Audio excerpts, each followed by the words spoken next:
Okay, we'll build on that. Okay, here we go. So just want to welcome all of my esteemed guests to the panel here, and we're going to have a really interesting deep dive on robots, AI, and the future of robotics and AI. Okay, first we have a couple other guests. We don't have chairs for them, but let's bring out our other guests. They're going to keep us company on the stage. Oh, here they come. All right, come on, guys, join us. We can't do this without you. All right, let's give it up for our robot friends. Woo.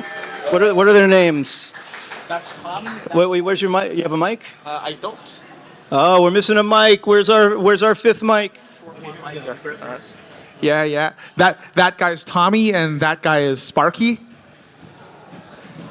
Okay, so we're going to start with Bailey here to my left, and we're going to go down the row, and we're going to give some intros. Just a quick 20 seconds or so. Give us the headlines.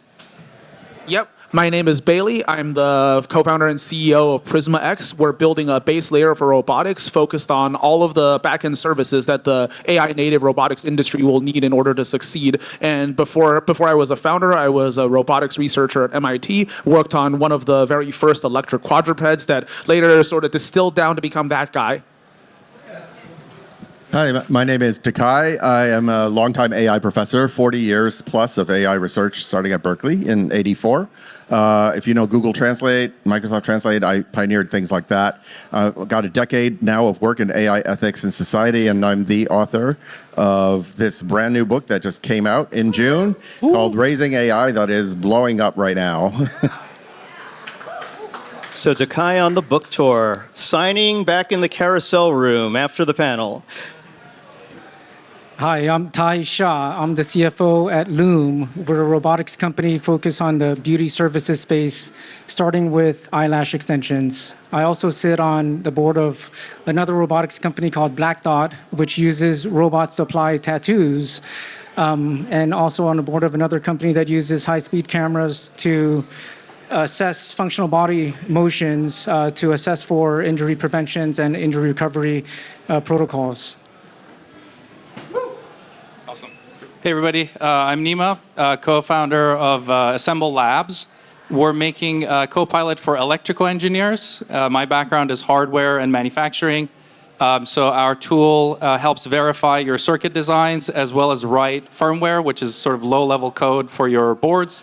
I was at all the big tech companies in hardware labs as well as a couple of startups before, so all in hardware and manufacturing. Awesome. So esteemed guests, all really deep in the space. And what I love about panels, what I hate about panels sometimes, but we don't do that here, are where the lowest common denominator is still pretty high, so that we never get into the meat of it. So we had a great call leading up to this panel and Step SF, and I have some notes from that. So I thought it would be great to include everybody in some of that conversation. So why don't we'll start with Nima, and we'll work our way back this way.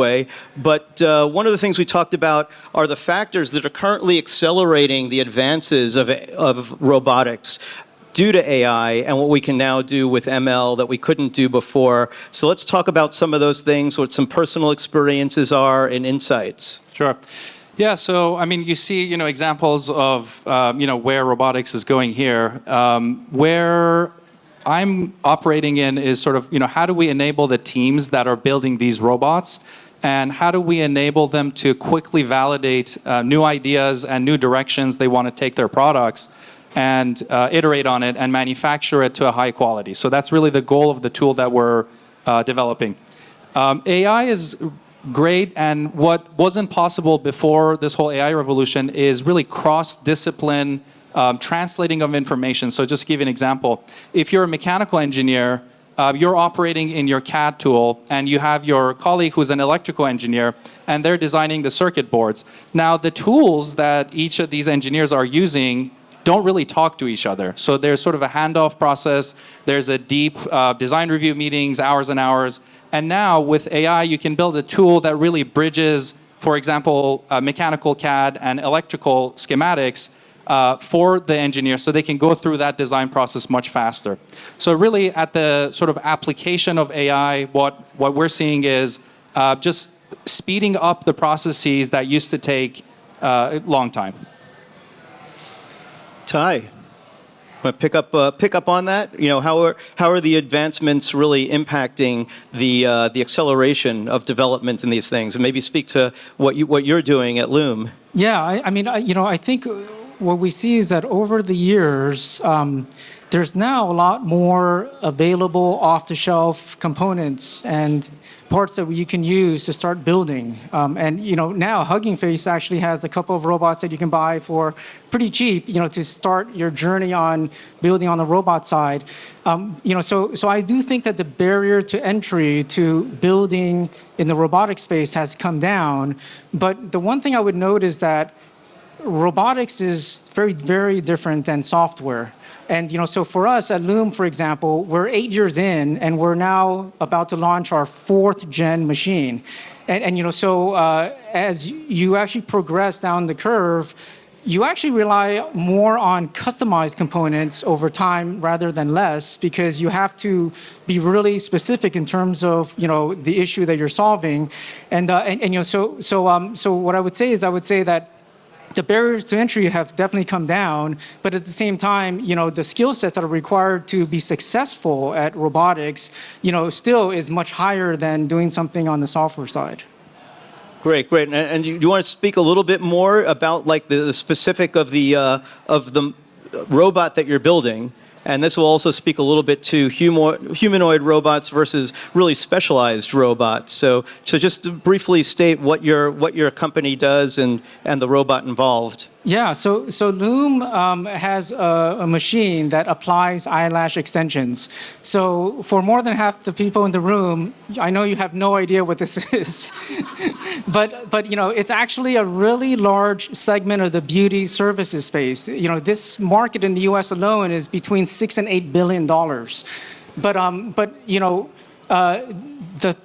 The process here involves isolating an individual eyelash and then applying, effectively gluing onto that a fake eyelash. And you do it in such a way that it looks natural. So this is a really, really difficult procedure. It's akin to a surgical robot doing some sort of surgery. I think what's interesting here is that we're talking about a use case here that is incredibly specialized. And when you're building a machine, you wouldn't necessarily think to yourself, okay, I'm going to use a general purpose machine like a humanoid robot to do this, because you're not going to actually get the superhuman speeds after that, right? Like the way that our machines are designed, it's incredibly complex. We have 10 cameras in our machines, and the end effectors aren't hands, they're not digits. We have these end effectors that effectively are designed to isolate the lashes in a very quick manner, but also in a way that is substantially safer than what you would do if you were going into a salon and having a licensed esthetician do this for you. And there is a machine set up in the carousel room for anybody that wants to check it out, right? Next year. Okay. Takai, maybe like raising AI. When you think of raising AI, are you thinking humanoid robots, or what are you thinking about? And then also, what are you seeing as like the acceleration, and how are these? Yeah, I want your take on it, and maybe from that perspective. So, this is my 3rd AI hype cycle, which is probably not something a lot of people in the room can say. And we have seen thousands of different modeling approaches. So I want to zoom out first and come back to raising these AIs. So first of all, like the advances, broadly speaking, are coming from, let's say, 3 things. One is just scaling, right? Massive amounts of compute and data and increased speed of hardware. The second is the ability to glue lots of different components off the shelf together, right? And just kind of like put larger systems together. But the third, which I think is the most interesting from a scientific standpoint, is like the redesign of the core intelligent learners. And that's something that fewer people, I think, are actually working on. There's been this transformer paradigm for the last several years. People have tried all sorts of, like kind of hacks to like make it more efficient. But we know that is not just how human brains work. We have existence proof from human learners that you can learn from far smaller amounts of data with far less compute power. And that's where the true advances are going to come. And everybody's, like sort of went into shock when GPT dropped like 3 years ago. That you ain't seen nothing yet. Because these transformer-based models are big and dumb, like exponentially big and dumb. And true AI is small and smart. So I think there's way bigger shocks coming, like DeepSeek shocked everybody. I've been warning about that for years. And that is not even revolutionary. Again, like that's kindergarten compared to what's coming. And so the thing that worries me is, are we culturally prepared for this? AIs are not just physical entities. When we're talking about robotics, yeah, we're automating muscle. But AI is automating mental processing. It's an artificial psychology. And that is different because when you have psychological entities that are already the world's most giant influencers for the last 10 to 20 years, you've all got 100 AIs on this, ranging from your YouTube AI to your Reddit AI to your OpenAI, et cetera. And you know what? They are deeply embedded in our social fabric already.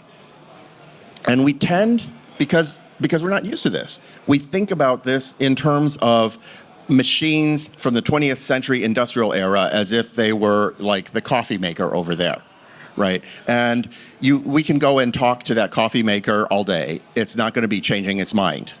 It is not going to pick up your beliefs and attitudes. And it's not then going to go online and make hugely influential decisions. So between the robotics, which are mechanical entities, but being controlled by psychological entities that are learning and then amplifying influence. We've automated influence, and they're already beginning to influence us. The reason the book is called Raising AI is because it's pointing out that all of you are parenting these 100 AIs in your phone. They're with you all day long, watching you adoringly, learning to imitate. They're attention seeking. They just want your approval. Does that sound familiar? They're not coffee machines, which are not part of the social fabric. They're artificial kids. And right now, they're the most giant influencers in the world, and they are unparented feral tweens. What happens to societies where all the humans decide overnight, it doesn't matter how we parent our children? Falls apart in one generation, and that's what's happening. That's where we are now. And so we need to wake up, as we've already been experiencing the mind control of these artificial children for 20 years, and now we're combining them with physical control. And that is something we need to think deeply about before we unleash that on humanity. And we need to grow up. We need to be the Quadruped's adults getting in the room. nervous.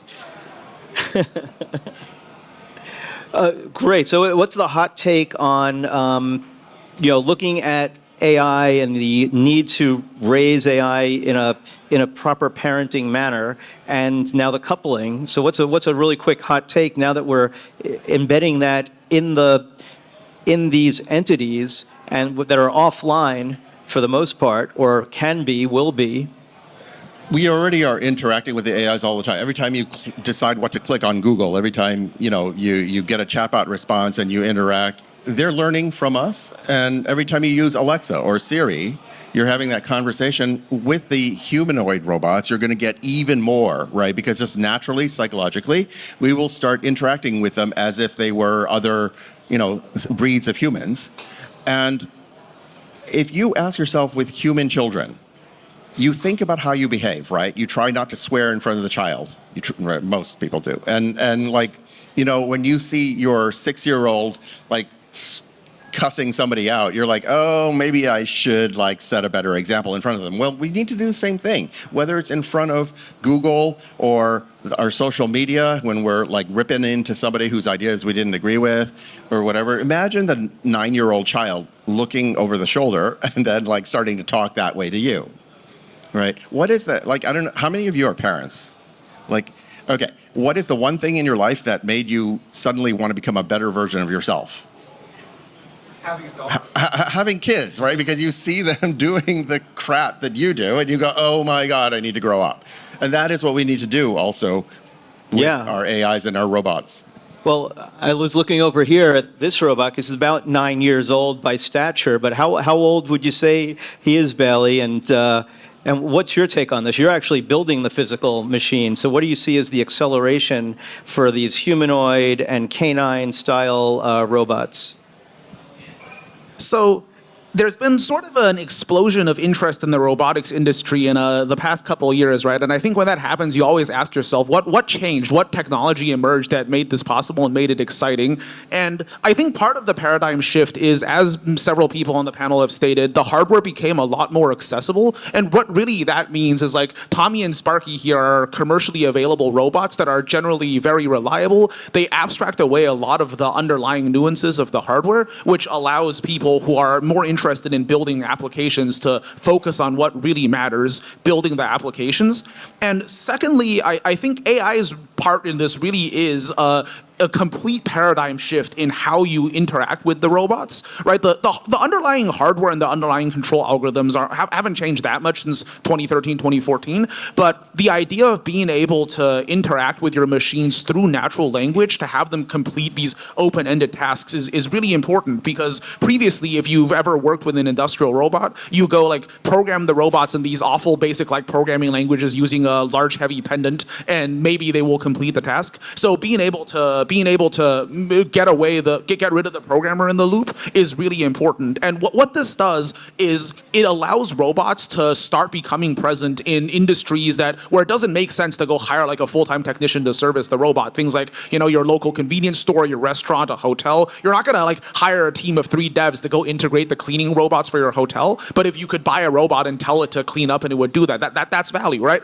So that's fundamentally, it'll take robotics from it's pretty decent right now. Industrial robots are probably tens of billions of dollars, but it's turning that 100x into like a multi-trillion-dollar market is made possible by the sum of all of these everyday applications that together, no one application is valuable enough to like really become truly venture scale, but the sum of everything you do is something incredibly valuable. And I think that's why there's also so much focus on generalized robots, humanoid robots, or human-like form factors, because that's what allows you to make this value capture that differentiates the current industry from the past 10, 20, 50 years of industrial robots.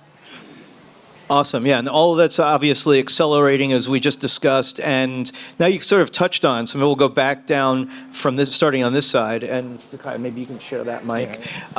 So the specialized robots versus the humanoid robots or the quadrupeds and other form factors, you were going down that path, so maybe we go a little bit deeper into where the use cases and also the value. Yeah, so I think the modern generalized robots service a very particular vision-first paradigm, where basically the idea is if you only need a few millimeters of accuracy to complete the task, then it works great. Your primary sensors are machine vision, and you can get a lot done with a like sort of more general actuator or end effector. It's not really the case that the hands need to be biomimetic. I think fingers are questionable when it comes to being a manipulator. I think I and a lot of other folks in the industry agree that there's better ways to do it. But in general, like the vision first paradigm to complete tasks that require maybe 3-4 millimeters of accuracy, which is a lot, right? Like it's roughly the accuracy of your arm as you try to grab something is probably a couple millimeters. I think where the specialized form factors come in are obviously industrial, where everything is really fixed function. A good production line should be repeatable anyway, and like the part should land on the conveyor belt in the same orientation all the time. And as the eyelash examples, things which require more than a few millimeters of precision, where the large vision-driven 6 degree of freedom arm paradigm becomes very suboptimal. Like it's just you have a large range of motion and a lot of force, but you're not really good at fine positioning. And I think that's where the more specialized form factors become better. And there's a lot of stuff in between. Like that was mostly like the top half of the robot. It's the same thing with legs, right? Like legs are good because they can handle a lot of environments, but they also basically triple the cost of your robot if you need 2 legs in addition to 2 arms. So you generally speaking, like being able to avoid them and like build a more specialized form factor to service that industry is a lot more useful there. And for a general robot, what would you say? What is the optimal number of arms for a robot? I feel like two is a little bit limiting. That's a fascinating question. I would like to see more robots with 4 arms. I don't see a reason why you should limit your robot to only 2 arms, right? The reason you only have 2 arms is because there's this unfortunate state of evolution where the fish that you once were had 4 lobes and 4 limbs were all we had to allocate. How many arms would you have if you could manifest more arms? 8 is a good number of lobes, I think. 4 arms and 4 legs, I think, is a good form factor. But they call it like the evolutionary hump, where like half an arm is incredibly useless, so we were never able to evolve the other limbs, right? Like if you, once in a while you get like a man with a 3rd leg, but that leg is not very useful. But I think from like an engineering perspective, there's no reason why the robot needs to be fully biomimetic. Like as long as it fits in the footprint of a person and feels natural, I think within that space, like a 3rd arm at least would be super useful. I'm sure like everyone another opposable thumb. Yeah, everyone in this room has wished they had 2 thumbs or 3 hands, right? It's like, can I get a 3rd hand to help me with this thing? So why shouldn't the robot be able to help itself? Okay, so I want to one quick on that, and my question is, what can you make a commitment for STEP SF 2026? How many arms will the robot that you bring have? It's probably still going to be 2 arms, unfortunately, because we got to make 2 arms work well first before we add the 3rd arm. Okay, so we're gonna have I'm a reach I'm goal machine learning here. problem. Okay, moving on. Okay, let's for Takai, something that is within your sphere of expertise, and I want to make sure we get this, or is the ethical and regulatory considerations. So maybe we'll hit on that a bit, or we could let's do that, and we can skip over. Next, we can talk about form factors as well, but I figured that one would be especially good to hear from you on. Yeah, cool. I mean, I do have a thought on the form factor. Yeah. How many arms? How many arms? As a pianist and a percussionist, I think 80. I'd like 88 arms. Each with one finger. But but I'd like them to be decentralized. You got it. Bailey, next year, right? I'll bring something with 100 arms next year. I think it's called a player piano. Which I have. I think that on the one hand, I have worked for the last 10 years on both regulatory and trust, and with the think tanks, all the major serious think tanks. I'm on the board now for 5 or 6 years of one of the 2 think tanks that literally wrote the AI Act in the European Union, all the key passages. I wish they had taken my feedback. I told them a bunch of stuff that was going to backfire, and it has. But also, I was one of the 8 people the year before COVID that Google named to its inaugural AI Ethics Council. So working both, also on the company side with trust and safety teams, responsible AI teams, and so forth. That said, I will continue doing that kind of work. But if we think that regulations or the guardrails from the companies are going to save us, we are smoking something really strong. And the reason for that is, okay, let me try to explain. Have you heard that old saying, do what I say, not what I do? Has that ever worked in the history of parenting?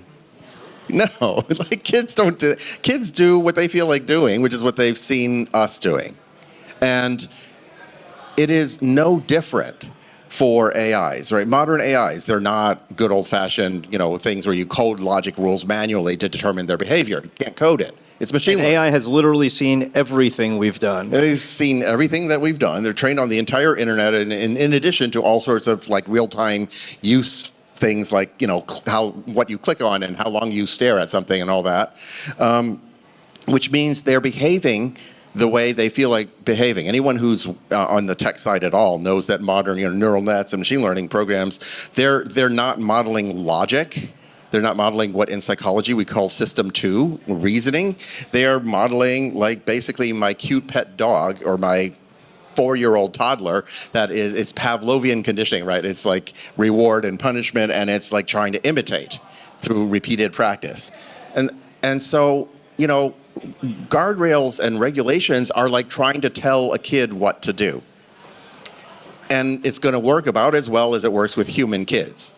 which is to say, not at all. Because have you noticed every time someone comes out, rolls out a new set of guardrails, by the next day, someone's already figured out how to break them? Well, it's because the AI inside. That's the kids. They figure out how to get around that shit. The AI inside is trying very hard to do what it feels like doing, which is what it saw us doing. And so it's going to keep on bashing against the guardrails till it breaks and it gets out. This is not a world we want to live in. Those AIs need to be raised correctly if we don't want, like we're the training data at the end of the day. Whatever I do with regulators, whatever I do with guardrails, if we are terrible parental role models, if we behave like garbage in front of these AIs, garbage in, garbage out, we're going to get garbage AIs. And so we ourselves also, despite regulations and guardrails, we ourselves are the third part of this picture. We need to up our game if we want to survive the rise of AIs, especially once we unleash these terrifying 88 armed robots on society. Oh, I don't know. They could be very helpful. Well, Ty, let's see. So again, for specialized robots and ethical considerations, I think you're at the center of that. Yeah, well, so I'm just gonna start by jumping in on Wait, the how many form arms? factor. What's interesting is I think in the industrial context, the form factor really doesn't matter. You're really focused on the outcome and the output. But once you are focused on people, right? If you're commercializing, there's actually strong emphasis on anthropologic, form factors, right? So I mean, one thought experiment, and we don't have to do a survey or anything, but just think about if we had a humanoid robot, two similarly functioning, like identically functioning robots, right? But one has a head and one does not have a head. The one with the head costs $8,000 and the one without a head costs $5,000. Would you be willing to pay less for a machine without a head? I mean, again, just think about that because, I think there is this tendency for people to value things that look like you and look like a human. But I mean, going back to, specialized machines versus general purpose, I think they both have a role in the future of society, right? So, in areas where in areas that are designed for the human form factor, which is a lot of spaces, right? A generalized machine could navigate that really well. But in areas that aren't necessarily focused on the human form factor, then you probably have just specialized machines doing those things. So for example, autonomous vehicles, is the solution to design a robot to be in the driver's seat to drive the car, or is the solution to just automate that machine, right? But if, let's say, for example, we want a machine to help, help out in this space here, well, you're not going to have a specialized machine that's going to understand everything that's going on here, right? So you probably need a generalized robot to navigate, this terrain here because this is ideally suited for a human to navigate this terrain. So I think, in the future, you're going to have both general machines and specialized machines. It's likely that, at some point, you're going to have the general machines effectively operating, the specialized machines. Just like right now, what the trend is, including in the factory settings, is that in the warehouse setting, is that you now have robots that are supplementing the humans, and the humans are managing these robots.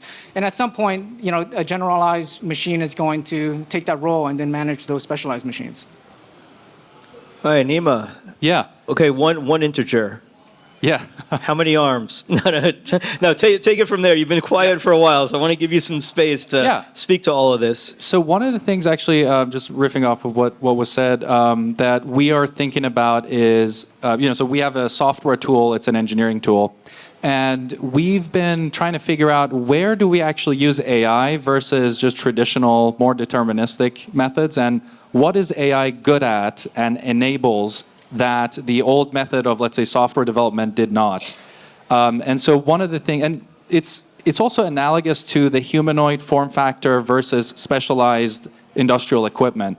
And the things that we found AI is really good at is at the interface point between either two specialized functional pieces of software or two specialized machines. So if you look at some of the companies we're talking to in the humanoid space, really where these are being adopted today is in between specialized industrial machines. And for example, in a factory, they move the pallets between one station and another station. And you have a humanoid form factor because the factory is really designed for humans walking around and moving things. And that's the state today. So, and the same thing is analogous in the software world where we are using AI only in the interface points between, let's say, a specialized CAD tool and a specialized firmware development tool. If you want to use AI today in, let's say, you want to describe your product in text and have it do a fully manufacturable CAD, it doesn't really work today. And so this is, and the same sort of analogous in, in the physical world, the humanoid form factor, at least today, can't really replace the highly specialized, efficient robots that are used today in, let's say, car factories. And that's sort of the state of the world today. Let's go one more time to you, because and this is where I'd like to go, because we're, going to wind down. We'll see if we have a few minutes for Q&A. But looking toward the future, so one of the things I think, and let me know if you agree, disagree, other takes on this, is that what has really accelerated AI as we know it, basically chatting with a thing, whether it's voice or it's text, is the training data. AI can, it can scrape the entire internet, figure out all the sentences that have ever been written, listen to YouTube, it's been spoken, so we have audio, we can generate music, we can generate images, we can generate all the shit that's on the internet and make these great compositions, composites. And the thing that holds advancements back in some areas, like maybe biology, robotics, is the lack of training data, because there's just not that much of that online when you're trying to analyze these things. So what's your take on looking toward the future and the acceleration of AI and robotics? What do you see as like that rate? What are the things that are holding it back? User adoption, any of these takes. So I don't want to go too far into leading the witnesses, but I'd love everybody's take on what are the things that impact the acceleration, and what are the breakthroughs that we're going to see due to some of these factors? Yeah. So I'll speak on sort of just on the hard engineering, fields. How is AI going to be trained and be more robust going forward? So one of the things that we're seeing now is physics models that are tuned and developed for an AI system to ingest and be able to run experiments virtually. And that can lead to new designs, optimizations, or new materials. And that's sort of, I think that's what's missing today is really, we have deterministic physics models, and they're really not designed for an AI system to interface with. Once that's cracked, I think you'll see, at least in the sciences, new designs, new materials, new ways of manufacturing things more efficiently at lower cost. Because the AI can then simulate it for itself, and it's sort of synthetic training data essentially. Yeah, I think that's a really great point. The synthetic data that's available and that can be created these days, that's without question accelerating development. I think if you kind of look at AI development these days. Initially, you had imitation learning, and now there's a heavy emphasis on reinforcement learning. And so in the physical space, there's going to be a combination of the two that's actually going to yield, really great results. And so if you actually combine the two and rely a little bit more on reinforcement learning, what that's going to allow you to do is you're going to need less training data, you don't need to classify as much of the data data as well.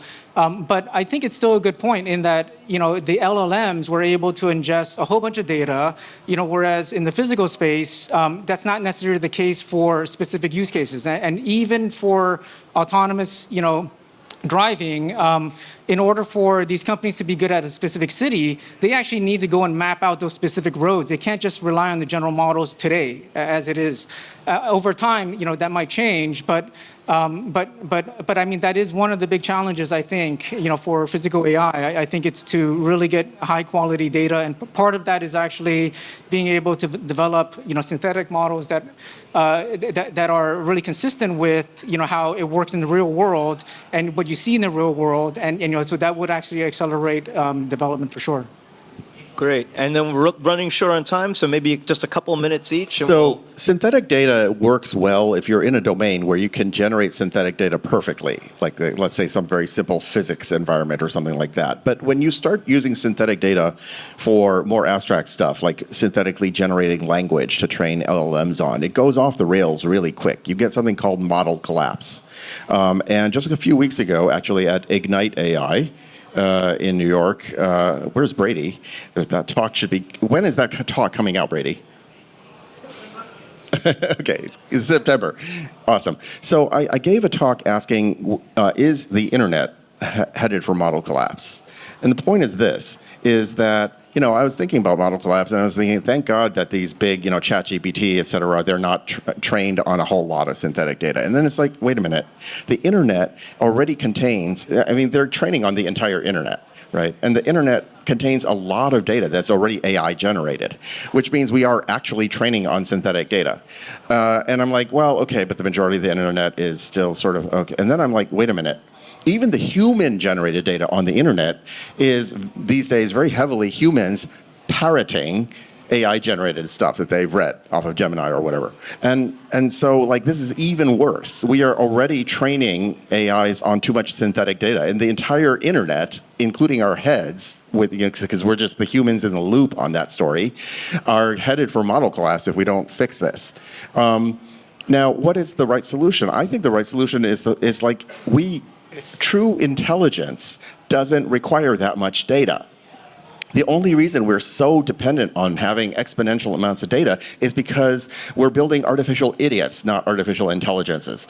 How much data does how much data does even, say, GPT-2 or before that need to train on? Like trillions of words of English data. That's like 10 to the 12th, 10 to the 13th.